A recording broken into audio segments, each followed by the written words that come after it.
Yeah, I love it, man. And thanks for being an advocate and supporting the trades. It's near and dear to my heart as well. And more people need to go out there and get in front of, well, not only young students, but get in front of a lot of people in general, Yep. So I mean, I didn't have a guidance counselor that, promoted trades for me. It was always one path. It's like, go to university. Your grades aren't good enough, so now I have to go to another college before I can go to university, which I hated, like Mm-hmm. like you did, right? But the more that we share some of our experiences, the more that we share some of these stories, and by educating people on how to get into these different professions, I think is going to be really wonderful for all of us. So I tip my hat to you, Austin. I think that's great. And then I guess so Blueprint is your I guess vehicle for promotion, right? Can you just run me through what you're doing with Blueprint so I understand it properly? Yeah, so exactly. Originally, Blueprint was, I had to let me and my brother, so me and my brother are 50-50 on this. He's kind Yeah. of the, I would say the nerd side of the company. He's really good with like the website development and all the marketing stuff and things like that. And then I am just more the purposeful one that actually The like face. wants to do something with it with it. Like I want Yeah. this platform to be there. He wants to too, but you kind of have to have both sides of a business, right? Um, Yeah. so originally about a year and a half ago, I just got so many guys or just like people I knew asking like, "Hey, I want to become a lineman. How do I become a lineman?" And I can sit there and tell you for 2, 3, 4, 5, 6 hours, explain to you how to become a lineman. You know what I mean? From A to Z, tell you exactly how to do it. But then you just don't even take that information and use it. I just wasted 5 hours of my time trying to help you, and then you just didn't do it. So I was like, heck with it. I'll just build a whole course exactly how I tell every Mhm. single person with a lot more. It's a lot more detail now. So we built the course. We called it Livewire Academy. And then it gained a Good. decent amount of traction. We had a lot of people go through the course and stuff. It's it costs, but you don't since when do you take free things seriously? And I've not sacrificed. I put in the last 4, 5, 6 years of my life dedicating myself to this trade and learning about it. So I want to help someone else do it. You invested into Exactly. yourself, invested into the trade. Yeah, Yep. love it. So then I kind of saw the recognition of like, okay, there's a lot more out there than just the lineman trade. The lineman trade is very niche. It's very small. So Mhm. I wanted to build that Livewire Academy or that lineman course for different trades. Electricians, HVACs, Mhm. plumbers, you name it, right? Across the board. And the only way for me to do that was, well, I need to partner with reputable companies that work in those trade sectors. So an HVAC company, an electrician company, a plumber's company. I'm going to go partner with that company. I'm going to be with them. I'm going to film, a day in the life sort of thing, sit down with them, do a podcast conversational thing like we're doing right now, and ask them a bunch of questions as from like a newbie standpoint of someone who might be interested to get into the HVAC trade. How do I do it? And talk to the owner or someone in that company that knows how to do it. So I can build a course for that specific trade sector. So someone can come to the course, they can go through the 2, 3 hours of content and be like, okay, questions I did have before are probably answered, and I know what steps I need to take now to go down that pathway to become an HVAC tech. So Yeah. that's kind of the system we have going on right now. Very cool. That's So good, and I like it. Not free. I mean, if you charge a little bit, people do take it a little bit more seriously, which is good, right? And mm-hmm. you are investing your time and energy into something. So, you know what? You got to make some money. Life's expensive too. Yeah, You're really attracting people, right? That's the right. number one thing. Attracting people, showing them what a day in the life looks like, how much money they can make, what the training is going to require, what their day looks like, the opportunities, that type of stuff, which I think is wonderful. But that attraction piece is critical, Mm-hmm. in order to get more people into trades. Yeah. What one thing that really I like to smash down the stigma, and this is an older guy chatting, right? So I mean, to reference things, I'll be 44 this year, so I've been in the trades for a long time. But there's this whole thing about generations above looking down on generations before. Like, I know my parents' generation, they didn't think that we like to work, right? Mm-hmm. And now there's this generational gap too, where my generation's like, oh, you know, the people in your generation don't like to work. They're more fixated on being, you know, influencers and all this type of stuff, and they don't like to get their hands dirty. It's a complete fallacy. The problem what we're having right now, young people are very smart. They do work hard. They want to work smarter. They want to work harder. They want to use different tools. The problem that we have right now, and I love where you're going with this, is we're not inspiring, you know, the younger generation to do different things. We're not showing them, you know, the types of careers that they could have based outside of the traditional mindset that have been ingrained into us, right? Mm-hmm. So young people aren't lazy. Young people are very smart. They want to do things better. And it's up to us to kind of, you know, attract them into certain different things that's applicable to their mindset and their skill set. So I love it, man. I think that's a wonderful thing that you're doing. Keep it growing. You know, I'm always happy to support this kind of stuff. I met Andrew Brown on LinkedIn. I think he's a wonderful human being. Him and I are going to be doing a little bit of stuff back and forth. I know I connected you through Andrew. You know, there's like the Bring Back the Trades organization down in the US as well, which I've been seeing lots of. We're going to cook up something in Canada too, you know, because it's a little bit different than it is in the US. Mm-hmm. But all this stuff I think is wonderful, Austin. Really, really good, man. So what part of Canada do you live in? So we're in Calgary. Okay. If you're familiar with that, we're on the west coast. We have here's Canada, right? Mm-hmm. So here's the coast. You got Seattle here. You got Vancouver. You got the Rocky Mountains. We're right beside the Rocky Mountains. It's a beautiful area. I've driven through there. Yeah. So. Oh yeah. Yeah, I know a handful of people that live up there in Saskatchewan, Saskatoon, up there in that area. Mm. So I've driven. Kind of go up there. It's a beautiful, beautiful area. I like that area, but I haven't really explored it too much. So you guys see the same problem. Like, I obviously don't like. It's hard to keep tabs on exactly what's going on in Canada, but I mean, you guys are having the same issue of. Yeah, it's exact same issue, and so I mean, we see the same issue up here, you know, and Canada, you know, obviously, I mean, it's the second largest country in the world, and we have, you know, multiple provinces, and think of provinces as independent countries almost up here. They're very different from province to province, like it is very different from state to state. In Alberta, you know, which is my home, we are the heart of energy for all of Canada. We are very oil and gas, you know, centric up here. We do get into other things like mining and forestry and geothermal activities as well. But Alberta is the heart and soul of the energy division throughout all of Canada. And we rely on numerous skilled tradespeople to go and, you know, make sure that our plants are being built, making sure that they're being maintained, making sure that they're being fixed. And we're at a massive shortage, you know, of skilled trades labor, you know, across the board. Within my organization, you know, we've got 11 branches throughout Western Canada. We've got a shingle up in Alaska, and we also have a home down in Conroe, Texas. But we employ electricians, instrument techs, mechanics, and millwrights. Now, I did a post on this on LinkedIn a little while ago. We can't find enough good people. You know, we have exponential growth. We could probably take on a lot more work if we had enough people. But the resource pool is only so big, and you can only poach so many people from your competitors.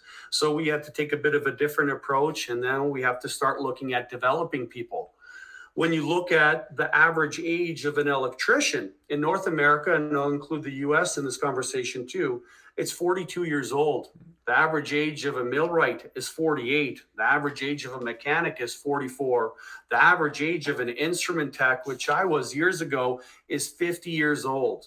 And then in the next 10 years, you know, 30% of these people are going to be hitting the retirement age. And we live in this, you know, comfortable world, you know, that's everything is being electrified as well, you know, from your cars to your homes and grids and all that type of stuff. We don't nearly have enough people right now going and doing all this work and maintaining it and fixing it. So our big plan up here too is to start doing some of the things that you guys are doing down south. And that is more of promotion of the trades, getting back into high schools, going and talking to parents because they're the number influencer for the kids, going and talking to the guidance counselors, educating them that, hey, university isn't the only path. And we've got 3 presentations actually booked in the coming months, not only to talk about what Surepoint does, but, skilled trades as a whole. It's a global issue. It's not a Canadian and or American one. It's all across the board. We see it everywhere. And I'm really glad to see, different companies and organizations and people like yourself, going and promoting it, because we all need it. Yeah. Yeah. I mean, just from what I've gathered with just local companies like here in Phoenix, I mean, Phoenix is like the top 5 biggest growing cities in America right now. I mean, it's crazy the amount of construction going on, apartments, housing, commercial buildings, industrial buildings. Like it's crazy, it's blowing up. And it's like you're saying, these companies have so much work to do, but not enough employees. So it's like they would love to get these projects done as fast as they can, but they still have employees to do the job. So it's like a job that, let's just say they're working on a project right now, and it should be done in 6 months, but it's probably going to take a year because they're having employee issues. They're not being able to get good workers. But then, after they already have a project scheduled for 6 months, the next 6 months after this one's done, but everything just kind of falls behind because labor shortage. So, I mean, you see that a lot. It's just like, in your definition, I don't know how to, like I said, I'm not really familiar how it would be in Canada. But, I mean, if you're going to talk to, let's just say a kid who just graduated high school or is graduating, I mean, how would you tell him to get into trades or look into it at least? Yeah.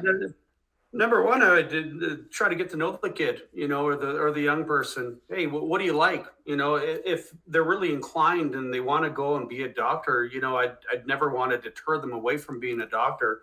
So it's very independent of the person that you're talking with. But if they do like, gratification and that satisfaction on the job every single day, if they love working with their hands, if they don't like going to school and they don't really want to go to university, either for how much it's going to cost, or maybe, like you said, hey, I've already been in school for 12 years. I just need to take a break and I just want to try something different. Why not try something in the trades? So my biggest thing right now, get to know the person, see what they like, what they don't like. And then actually just show them what types of opportunities there are in trades. And I would show them the gap. I would show them the shortage. I would show them all the different trades that are available. And in Canada, I generated a list last week, and I think there's about 142 skilled trades that we identified. So, I mean, this is everything, right? I mean, plumbers, masons, electricians, cooks, hairstylists, all across the board. So there's lots of different avenues that you can go down, find out what that person really wants to get into, and then just help carve a path for them to go to either chat with people that are already in that industry so they could find somebody that they can go and ask questions, find out what the life would look like. Hey, when you get out of school or when you get into that trade, what does that first year look like? What does that second year look like? What does it look like when I'm actually working? What are the travel opportunities? What are other opportunities? Within our organization, I'd say 90% of our people that are in leadership roles, sales roles, branch roles, we all started out in trades. So the nice thing is you start out on your hands like I did, and then, you can pivot into a lot of different things. I moved over to sales and marketing in 2005 because I liked actually talking to people, marketing different products. I had the back knowledge of what kind of issues people had out in the field. And when I started selling solutions, it was really easy for me to relate with clients, having that background and that experience. We've had other people throughout our organization, they became branch managers, some became estimators because they didn't want to work on the tools anymore, but they had that aptitude, right? And that experience where they could go and they could quote a project relatively quickly with a high level of accuracy. Also have people that, started out on the tools and they're like, hey, this is pretty darn good. I don't want to wear anybody else's colors anymore. I want to create my own color. Mm-hmm. And there's tons of different startups. You mentioned it, I think 4,000 HVAC companies just in Phoenix. Well, you have an opportunity to be a business owner. You run your own schedule, you run your own truck. So the opportunities are limitless. Yeah. So my big thing, understand the person first, what they're looking for, help them answer any questions, and show them the breadth of skilled trades that are available, and reverse the stigma that, hey, you don't have to go to university to be successful. I didn't. I was a terrible student. I hated going to school. And a lot of it was I didn't have really good teachers that inspired me. It was a one size fits all solution. Here's your hat. This is the way you have to learn. And I really didn't like that. I love reading. I love growing, but it has to be things that, I find interesting. That's the way my brain works. Yeah. So, no, I agree with you. And on that point of, starting at the very bottom, let's say you start as a laborer, or, you get into an apprenticeship, you start you start on the bottom of the totem pole. And I mean, you see in every trade, every industry, of course, but like I've just seen in the lineman trade, guys, they start out as an apprentice, they get through their 3-4 year apprenticeship, they become a lineman, they work as a lineman for 4, 5, 6 years, however long they want to, and then they start moving into management roles. They become a foreman, then a general foreman, then a supervisor, and then this, and then that, and they just they grow their way up to the company. But I mean, they started at the very bottom of the totem pole. You just work your way up, and the opportunities are extremely limitless. And now for me, I mean, I've only been a lineman for, a little over 2 years now.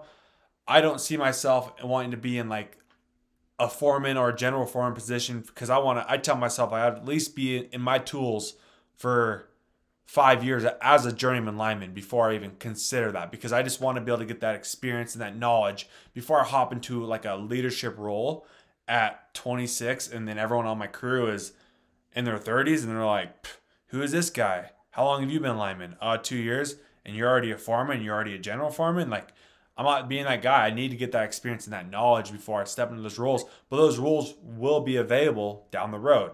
So there's just a lot of opportunity that exists just in your trade sector alone, just moving your way up the ladder if you want to. So that's another cool aspect of it as well. I mean, yeah, there's a lot of opportunities that exist just from that aspect alone. Yeah, and it's fun. I don't know in the lineman space as well, right? But I mean, all these cool things that we see in technology, like it's not just simple grunt work. So let's get rid of that misconception altogether. Just because you get in the trades, you're not walking around with a hammer, hammering nails in every day, right? You get to work with really cool technology. You get to work with AI. You get to work with robots. One part of our business, actually, we use a lot of augmented reality, which is really neat. So we build buildings for power distribution and generation, and we do a 3D model, on a computer, and it's a 1-to-1 scale. We get a building built, right? And it's an empty building. You walk in there and you basically put on these glasses, and then you can see the empty building. But over top of that, we show another layer, and it's a digital blueprint of where all the equipment is going, where all the lights are being installed, where all the conduits being run, where all the receptacles are going to be. And then our guys basically, rather than going back and forth into drawings and measuring things out, they walk around with augmented reality headsets, and then they go install the equipment precisely where it needs to be. It's incredible technology, and that's just one piece that we use. So it's a lot of fun. And then with the advancement of robots, we always joke about this, hopefully it's not going to be Judgment Day and they're not going to come all after us. Think of it more of Star Wars. You're going to have these little robots to assist us in tasks that are going to make us more efficient, to improve the safety factor on a site as well. So we're not going to get into hazardous areas and do dangerous tasks. And I think they're going to really supplement a lot of the things that tradespeople are doing. So you're going to have to learn how to coexist with a robot. You're going to have to learn how to use a robot. You're going to have to learn how to use augmented reality and computers and all these different types of things. And it's going to be a really, really cool thing. It already is, and it's only going to get better. Yeah. So like to get that idea out that it's not just that grunt work, but it's really cool, innovative stuff. And construction usually leads innovation, believe it or not. Yeah, no, I mean, so it's a very good point also to make there is that, yeah, you don't have to be in your tools for 30 years in a trade. So like I like to say is like a buddy that I'm living with, he doesn't have a college degree, but he's worked in the trades his life so far. And then he got offered a job for a dirt work company here locally for a GPS tech. He doesn't have any knowledge. He has never worked, went to college and got some sort of degree in GPS teching, stuff like that. He has no idea. Mm-hmm. But the wonderful thing about the trades is he's gotten the job and now he's been learning it and he's able to learn it and they're teaching him and he's on his path to become a GPS tech for the dirt world. So like, okay, if you don't like it, let's say you're a few months in, you're like, GPS tech isn't for me. Well, hey, dude, at least you didn't spend 4 years, got a degree, and you're $300,000 in debt. Now you have to get a job to pay off your debt, but you don't have a debt, and you just went and experienced becoming a GPS tech for the last 2, 3, 4 months, and you realize that wasn't for you. So you're like, hey, I really appreciate this opportunity, but unless you have any other opportunities for me to try, maybe you want to get into like actually running, heavy equipment or something like that, and see if the company is like, oh yeah, sure, we have this, come try this position out. As long as you show that you provide value for that company as an educated and a hard worker. But like, dude, like he's experiencing it. So if you don't like it, dude, tell the company, hey, I really appreciate this opportunity. Just it's not for me. I wake up in the morning, I just don't like it. And they're like, okay, thank you for your time. We really appreciate you working for us. And then you move on, you try something else. Yeah, I love that, buddy. I think that is great. And you're right. I mean, you can try a lot of different things before you figure out what you really want to do. Yeah. Maybe you knock it out of the park on the first one. Maybe it takes you 10.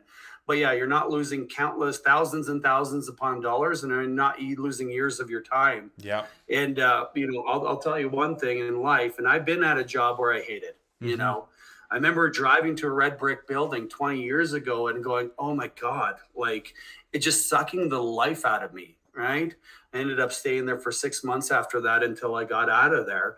But every Monday I went there and it was like a cancer. Right. As soon as I got there on a Monday, I was counting down the minutes, until Friday afternoon. And I was thinking about what I'm doing on the weekend. Mm-hmm. The problem when we have so much mental health issues right now, I mean, it's a multifaceted problem, but a big part of it is people are doing things they don't want to be doing, mm-hmm. And they think that there is no other thing that they could be doing, that's the only option. So while we have bills in life, we have families later on, you have children, you've got a mortgage, you got to support people. And that is your obligation as a human being to support your family, support your community and stuff. But it's also your moral obligation in life to pursue something that's meaningful. Whatever that is to you, meaningful, going into a job that, gives you a greater sense of yourself, going into a job where you work with really good people, mm-hmm. Because all that stuff spills over into your personal life. It'll go into your family. It'll go into your brain. It'll go into your heart and your soul. So, man, whatever it is, you just got to figure out what it is. And I love what you said there when with the GPS thing.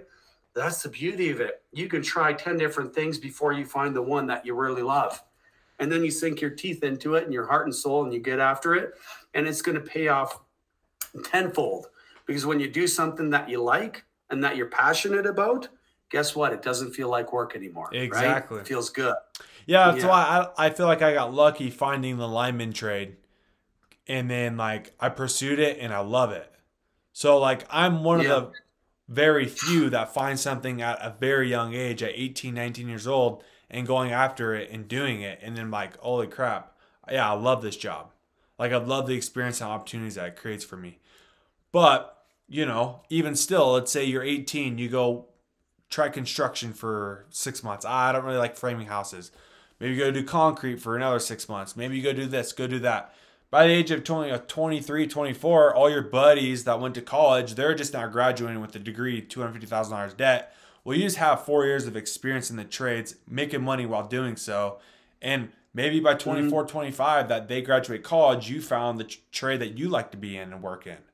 And then you start pursuing that career, and you work and you get your better self in that area. So, yeah, man, it's just, there's a lot of just opportunity, and that's why I like to try to just inspire. You know, we had a quiz, a test on our website, on our Blue Collar EDU website. We had a test that anyone would come to the website. You know, you scroll on it, and then like decide what trade is for you, and you take the quiz.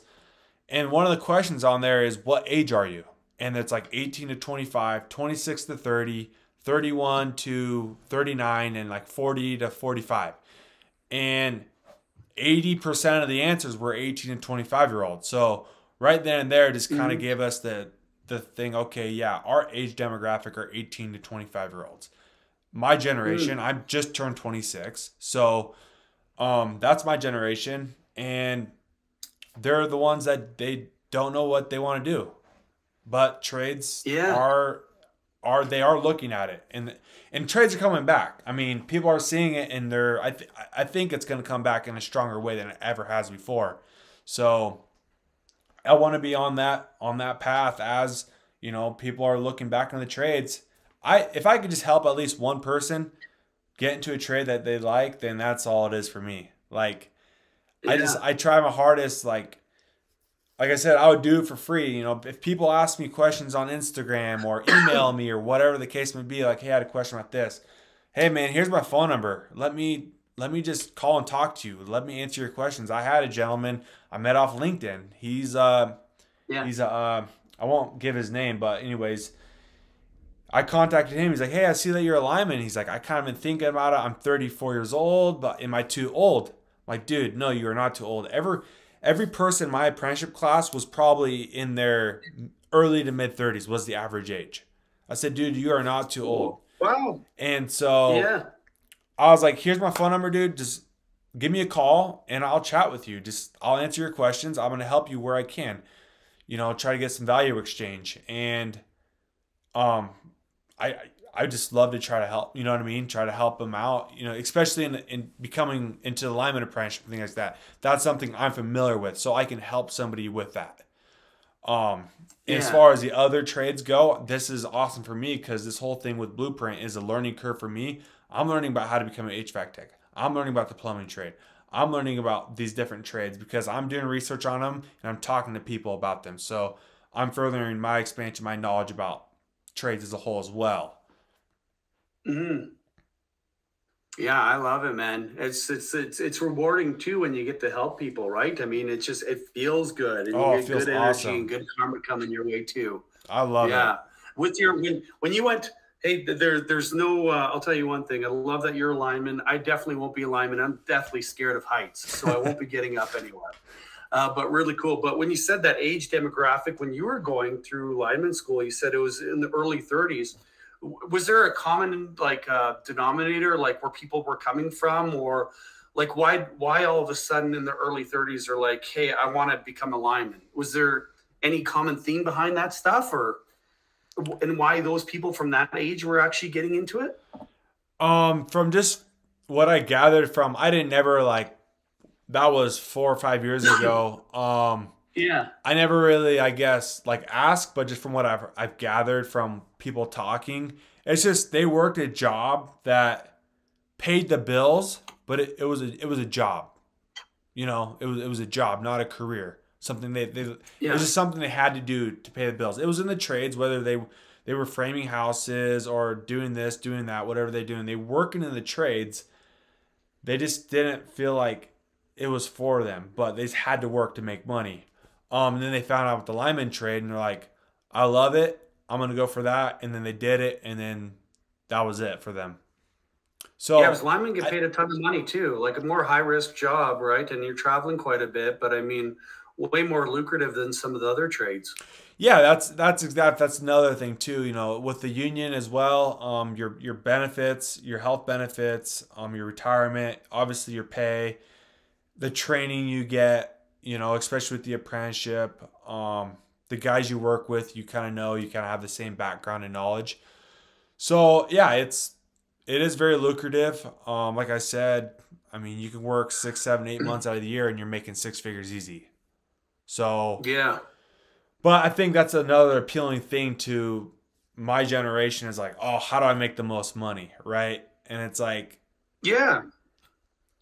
there, I don't know about all the trades, but I know a lot of trades. As long as you are willing to put in some time and effort, you can make six figures. It's not that hard. Yeah, no, I mean, you can make a really healthy salary up in Canada, especially in Alberta, being a skilled tradespeople, especially with the shortage that we have right now and the abundance of projects. And you know what? Money's a good thing if it's used for good things, Yeah. right? So, I mean, if you work hard, you should be able to make some good money, right? I agree. Your input should provide some really good outputs. So that's a good thing. Yeah, and the debt, which you've mentioned numerous times right now too. I don't know what the average. I think I read in the U.S. and I don't know how valid this number is, but the average 4-year degree will cost $102,000. 102,000, and I think that's across all states, and it's probably different and depending what you're taking and where you're taking it. But $102,000, you go to school for 4 years, you come out with $100,000 in debt. You're lucky to find a job for $40,000 or $50,000, probably to start out, right? You might be saving 10 grand a year to pay off, that student debt, not to even mention the interest that you're going to be paying. So at the very best, in 10 years, you'll be able to pay off that student debt. And then maybe by then you'll be making 80 or 100K a year, and maybe doing something that you don't like doing. Yep. Oh, Yep. That's tough, man. Yep. That's tough. Yeah, that's exactly the deal, So, but anyways, I've coming up at about a half hour here, so I don't want to carry on too long. These conversations go on and on. I could talk about it for hours and hours and brother. hours. I could sit here and chat with you all day. I'll tell you what, you gave me some good stuff here too. I want to check out your blue collar. I'm going to go and have a look at that test. I got you on LinkedIn, so you and I will stay in touch. Follow Surepoint Group and what we do as well. I got a couple other really good guys that promote trades. One is Greg Epp. He's our operations manager. He's an electrician by trade. And then our CEO here, which is one of my best friends, Trevor Muir. He's an instrument tech by background too. I mean, he started out on the tools, and look at him. He's a CEO and probably one of the best CEOs you'd ever meet. He wears his heart on his chest, on his sleeve, and would give you the shirt off his back if he had to. So yeah, we deal with a lot of wonderful people, and what you're doing right now, I'd be happy to help out and help promote you guys and the messaging, because it's really important, for all of us to kind of get together and keep promoting and doing what we're doing. Yeah, exactly. Yeah, I appreciate that a lot. Where are you seeing your young people? Just a quick question on platforms here, Austin. Where are you getting the most amount of traction? Is it a TikTok, Instagram, Facebook? Where are you really hitting those younger kids? YouTube and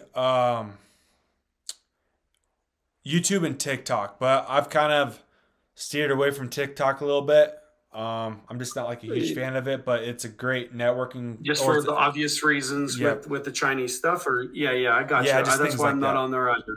Yeah, but I mean, these young kids are all over TikTok. I remember a while back we did I posted a thing like, hey, free course on bluecollaredu.com. Provided the link is like how to identify material on a power line pole.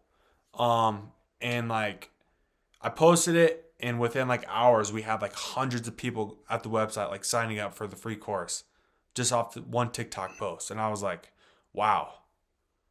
It's a powerful platform. It's very powerful. Just morally and ethically for me, it's really difficult for me to get behind. Yep. Exactly. So. That's why I've kind of just steered away from it. I mean, occasionally I'll post on there like once or twice a week, maybe. But yeah, I don't care too much about the posts on there. YouTube's a big one. I've heard from a lot of people. People go to YouTube to learn things. So Yeah. So the YouTube's is probably my favorite platform to post on, and obviously Instagram is good too. So as far as trying to teach and attract people, but yeah, you TikTok is that one where it's just like a quick gratification thing for these kids. Like, oh my gosh, free course. They click on it, they get it, and they're like, oh, cool. But do they really go through it? I don't really know. I guess it doesn't really matter. But yeah, YouTube is just the best educational platform, I feel like. What about the YouTube Shorts? Did they do the YouTube Shorts? Yeah. Yeah, so I post a YouTube short every single day. And then I tried to do like a longer format video once a week, but trying to find content for that's kind of hard. So like this will be obviously a long form this is a podcast, but yeah, YouTube Shorts, they generate very well. I mean, those reels, those 15, 30, 35 to minute long short videos with captions and subtitles just pop off. I mean, yeah. So that's where I've seen generate, the younger generation for sure. Yeah. So cool. Okay. Well, keep doing what you're doing, and keep doing what you're doing on LinkedIn too. I think that's great. Not only here's another thing, the LinkedIn stuff. There's tons of people on LinkedIn that are 30, 40 years old. They hate going to their desk job. Well, I'm telling you that gentleman who messaged me, he's 34, hates his desk job. Yes. He works sales. Yes. And he's like, am I too old? No, dude, you're not too old. Yeah, literature degrees. They go and they work in these jobs they don't like, and then they come home and they tinker around the house, or they sit in their garage working with their hands. It's like, well, if you like doing that, yeah, it's not too late, right? It's never too late. As long as you got a pulse and you're breathing air and you got your hands and you can function, never too late to change something in life. So that's yes, sir. Well, Martin, awesome, brother. Really good talking to you, and we'll stay in touch. You too. Sounds good. Thanks a lot, Austin. Take care, buddy. Bye. Ciao.